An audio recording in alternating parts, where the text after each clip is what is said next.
18. Luke chapter 18, as we read 35 to 43. Luke 18, 35 to 43. And it came to pass that as he was come near unto Jericho, a certain blind man sat by the wayside begging. And hearing the multitude pass by, he asked what it meant. And they told him that Jesus of Nazareth passed by. And he cried, saying, Jesus, thou son of David, have mercy on me. And they which went before rebuked him, that he should hold his peace. But he cried so much the more, Thou son of David, have mercy on me. And Jesus stood and commanded him to be brought unto him. And when he was come near, he asked him, saying, What wilt thou that I shall do unto thee? And he said, Lord, that I may receive my sight. And Jesus said unto him, Receive thy sight, thy faith hath saved thee. Verse 43, and immediately he received his sight and followed him, glorifying Jesus. And all the people, when they saw it, gave praise unto God.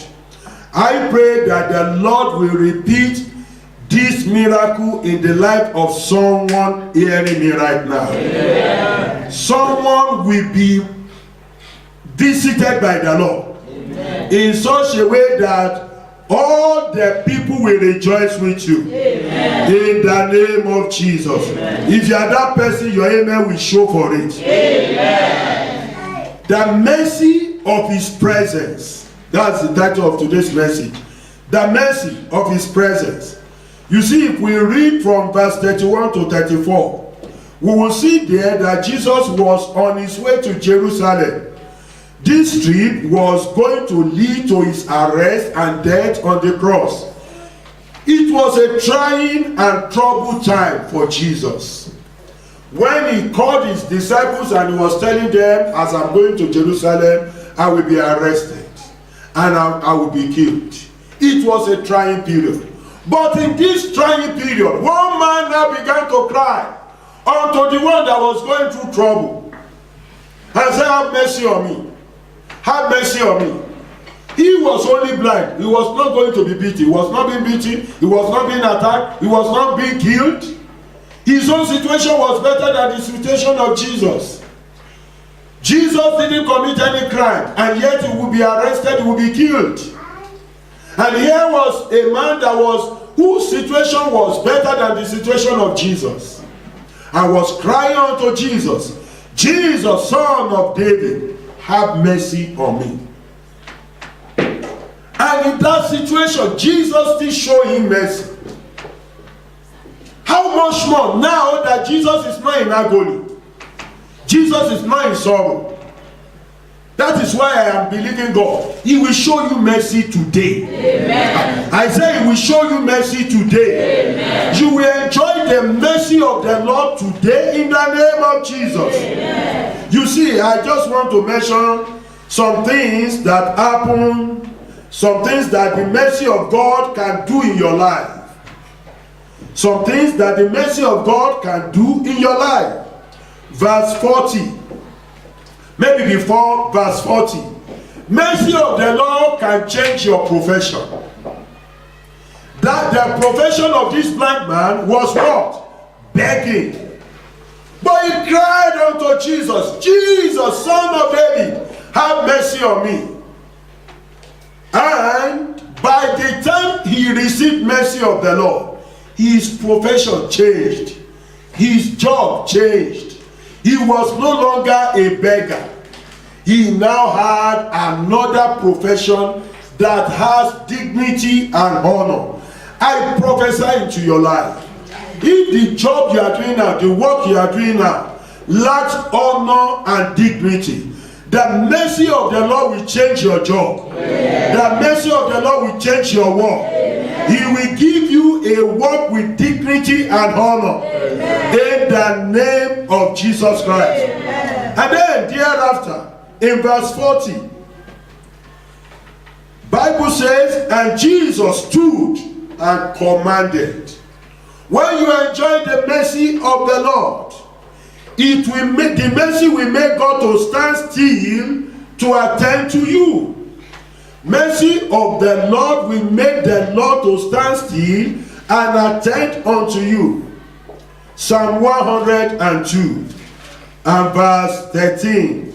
Psalm 102 verse 13 says, Thou shalt arise and have mercy upon Zion, for the time to favor her, yea, the set time is come. On the day of mercy of the Lord upon your life is a set time for favor. And I am praying for you that today is the day of mercy of the Lord upon your life. Amen. You will enjoy the mercy of God. Amen. And the time to favor you is now. Amen. I said the set time is now. Amen. In the name of Jesus Christ. Amen. What next can the mercy of the Lord do? I've mentioned two. Number one, it will change your profession. Number two, it will make your set time for favor to come, as it makes God to stand still and attend to you. Number three, it will turn your haters, the haters of your joy, the haters of your breakthrough, the haters of your testimonies, to become your servants. You see, Jesus commanded those who stood by. Bible says the people who went before him shouted him down and said, keep short. Everybody is praying for breakthrough. You too, you are praying. You know, it's like the joke that somebody made. That two people were praying in the church. One brother was standing before the other one. The voice of one was louder than the other. And the other one was asking, Lord, give me 100 euro, give me 100 euro, 100 euro, 100 euro, 100 euro. And this other guy needed millions. And he couldn't allow him to concentrate. So he looked and said, look, your own is 100 euro. Just take. Let God have time to concentrate on my own. Take 100 euro and keep quiet. All right? This man was blind. And he was crying for mercy. And those who went before him, who had eyes to see well, were telling him, shut up. But when Jesus stood still and commanded that he should be brought, the same people that told him, shut up, who hated his healing and deliverance, became his servant that brought him to Jesus. I am praying for you. I don't know the person, but your amen will single you out. Amen. That the mercy of the Lord will turn your haters to become your servants. Amen.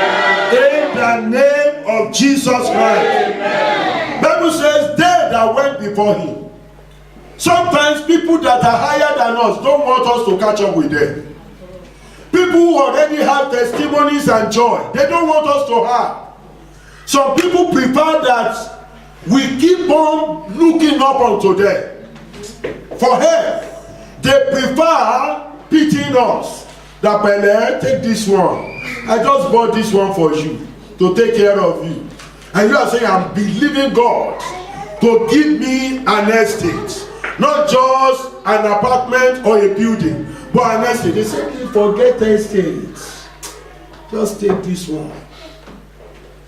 But the days of beating have ended in our lives in the name of Jesus. Amen. The days whereby people will envy us have begun in the name of Jesus. Amen. Because it's better that they envy you than they pity you.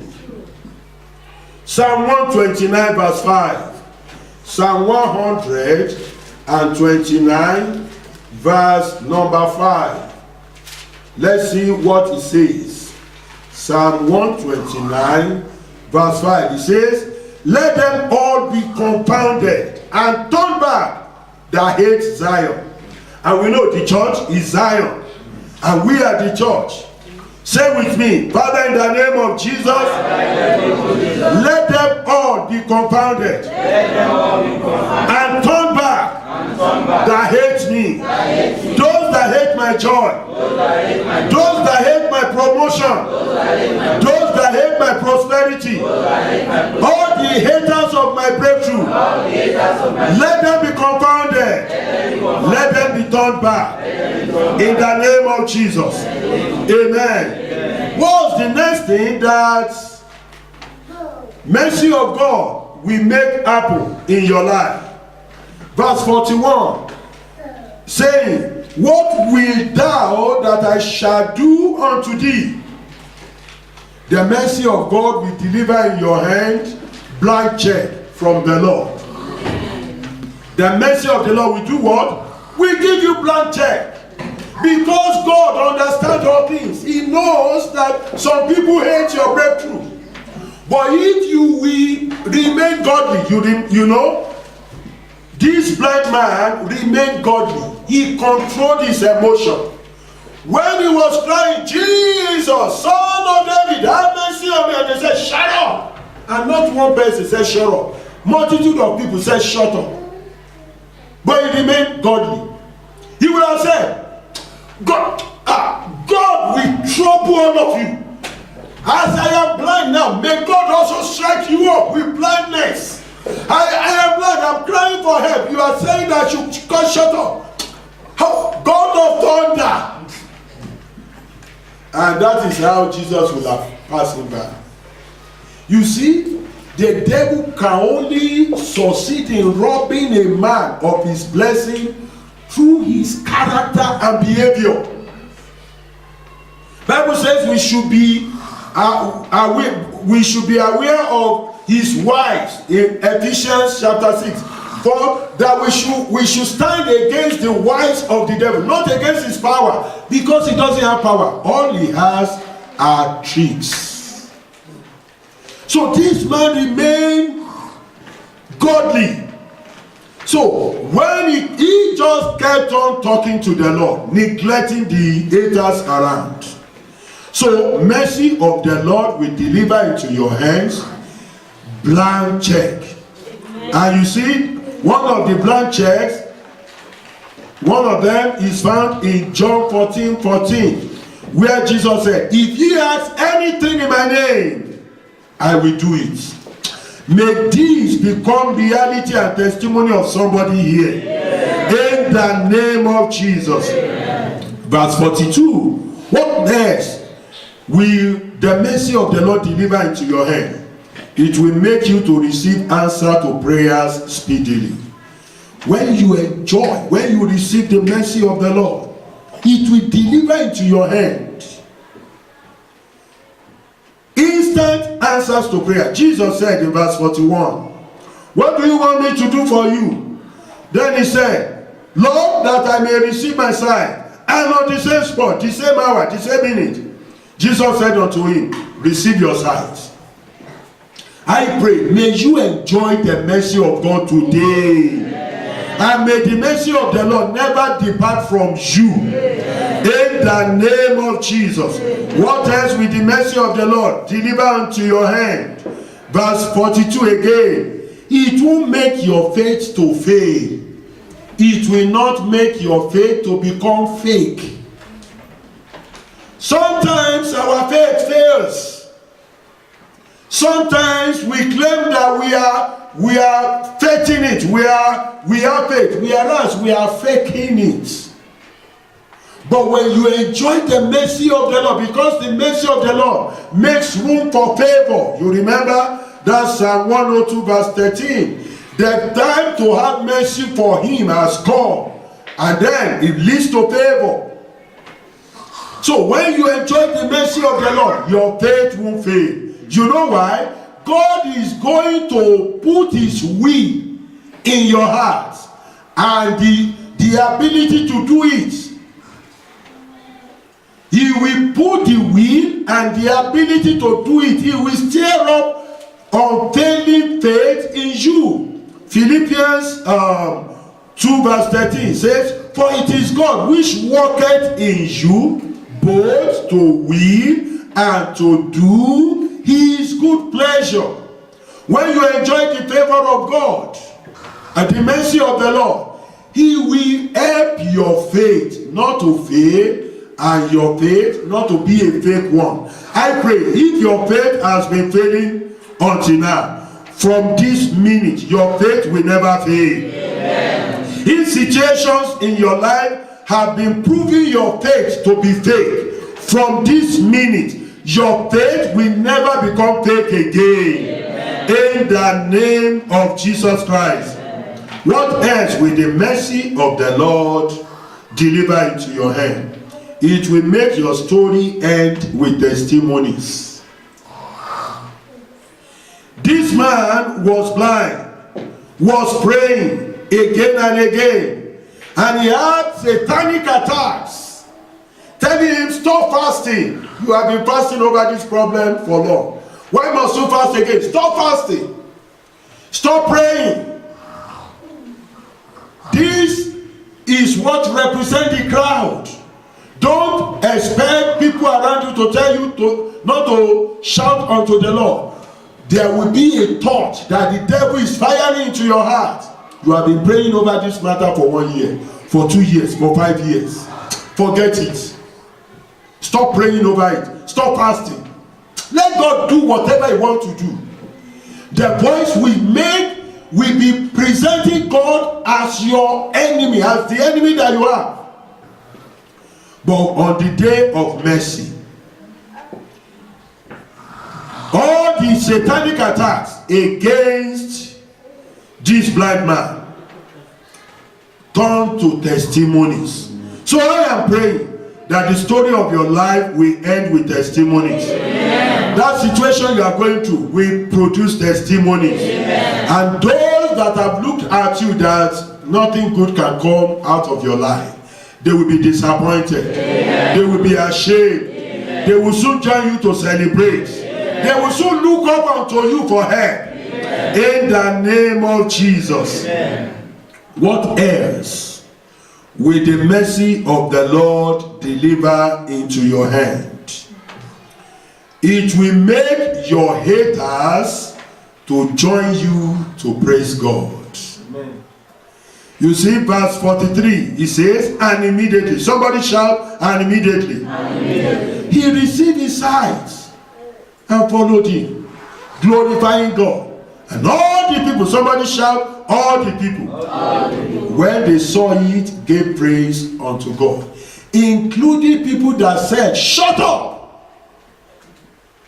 Including people that said, of all these times that you have been shouting at him, did he listen to you? Did he hear you? Jesus is too busy to hear your prayer. Do you know that some thoughts come into our heart? It's as if God is too busy to answer our prayers. God is only concentrating on answering the prayers of these big men of God. He's not answering my own prayer. Maybe I should consult them. And that has turned many Christians to live shameful life. I don't know if you have watched it on the social media. One pastor sat on a high chair, and people come kneeling down, and they give him a bowl of water, and he will wash his right leg on the heads of the people, and the people will be rubbing the water upon their body. And then he will take water also, wash his face on their head. People that are called children of God, children of the Most High God. People that are better, greater than Abraham, Isaac, Jacob, Moses, Elijah, Elisha, David, Daniel. Because Jesus said, the least person in the kingdom of God is greater than the greatest person in the Old Testament. He is greater than John the Baptist. Can you imagine the one that is greater than Abraham, the one that is greater than Elijah, kneeling down while a mortal man washes his leg on his head and wash his face? So my people perish for what? Lack of knowledge. So, who will enjoy the mercy of the Lord? Let's conclude with that. Who will enjoy the mercy of the Lord? Because the mercy of the Lord is not free for everyone.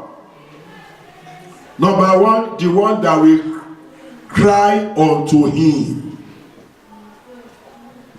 A closed mouth equals closed destiny. Who will enjoy the mercy of the Lord in this order? The one that will not stop crying unto God until God answers him. Who will enjoy the mercy of the Lord in this order? Number three, the one that is godly. A man of God mentioned something. I saw it on video. They push this man on wheelchair for healing ministration. His wife was the one pushing the wheelchair. I think they came from one state to another state where the program was going on, and there was a long queue. They pushed all of them. So while the man of God was laying hand on this person, he just saw what was going on the other side. The man on the wheelchair looked back and was talking to his wife. Slap her mouth. He is on wheelchair. He is on the line to be ministered to. When the woman can even abandon him and say, hey, we came from Awka to Lagos, and you are doing this. You will fly to Awka and abandon him. But the woman said, I'm sorry. So the pastor said, they showed him the video. Anyway, the pastor said when he came to him, he said, your matter is not today. Come next week. Please sir. He said, no, your matter is not today. And left him and moved to another person. And refused to lay hand on him that day. If you are not born again, if you have not conquered your flesh, the day of breakthrough is when that flesh will manifest and show up. So who will enjoy this order of mercy? The one that is born again, that's first step. Number two, the one that has conquered flesh, whereby you are in control of your flesh. That's it. And you say, flesh, you can't destroy my life. That's the person that will enjoy this order of mercy.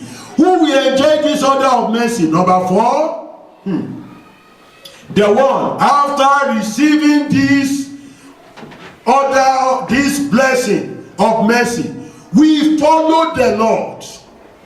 There are some people, God knows if he blesses you, God will never see you again. They are not like David, who said, the Lord prepared a table before me in the presence of my enemy and anointed my head with oil, blah, blah, blah, blah, blah. And then he said, and surely goodness and mercy shall follow me for how long? All the days of my life. And I will dwell in the house of the Lord. For how long? Forever. But if God knows that if I prepare a table before you in the presence of your enemy, and you have peace, and goodness and mercy begin to follow you, God knows that he will begin to pursue you. He will never see you in his house. You will be in your own house and other people's house.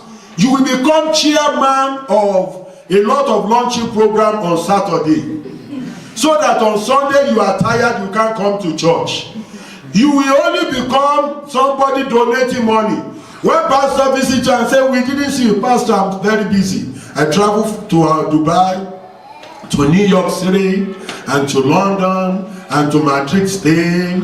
You know, I'm very busy now. My job does not allow me, but I heard that you want to have prayer retreat. Take 50,000 euro. I'm all right. Take the money. As if without you, God's work cannot be done. So if God sees in you now that if He blesses you, He will never see you in His house. God will say, this one, poverty is the one that will make him make heaven. Let's anoint him to become anointed poor, so that he can make heaven. Because it's only a wicked father that will give unto his child what will destroy the child. Only a wicked father. So God will say, angel, that his blessing, give it to another person. Because angels don't take blessing back to God, to heaven. They give it to another available person. So, look into your life. If God blesses you now, if God enlarges your coast, are we going to see you? Now, God has not even enlarged your coast. You are a late comer to service. By the time God enlarges your coast, and you are no longer living in an apartment, you are living in a house, will you not choose Sunday to be the day you will be cutting grass and watering the grass, cutting the flower and cleaning the house? Because when people come to my house, I want them to come to a nice place. Is that not, will that not be the reason we will not see you? We see you on Sundays now. When God blesses you, won't you be traveling to Africa every weekend? Finish work on Friday, go Friday nights. It is Sunday that you will put as the returning flight. Here you don't go to church. Here you don't go to church. So when God sees this one in your heart, He will hold back the blessing and say, if we give him this breakthrough now, we will never see him again. How many children did God give you that you are complaining? Why is it that you can't come early? It's because of these children. No? Because of these children. So it's God that made a mistake for not just giving you one child. Alright? God has made a mistake for giving you the number that you have. You better go and ask some people in Africa, 8 children, and they are still active in church, and there is no boss that comes according to time. It is according to your money that you have at hand, and according to strength to rush the boss. And still you will still carry all your children, put them inside, and when the money moves, say, the children will be saying, my mama is down, my mama is down, my mama is down, my mama. The others will say, driver waiting, and don't you also have children? You use your children to hold the boss. Alright? To enter. Alright? And when you want to come down, also you push the children first. And when you are still there, the boss will say, my children are down, my children are down, and the children to mama.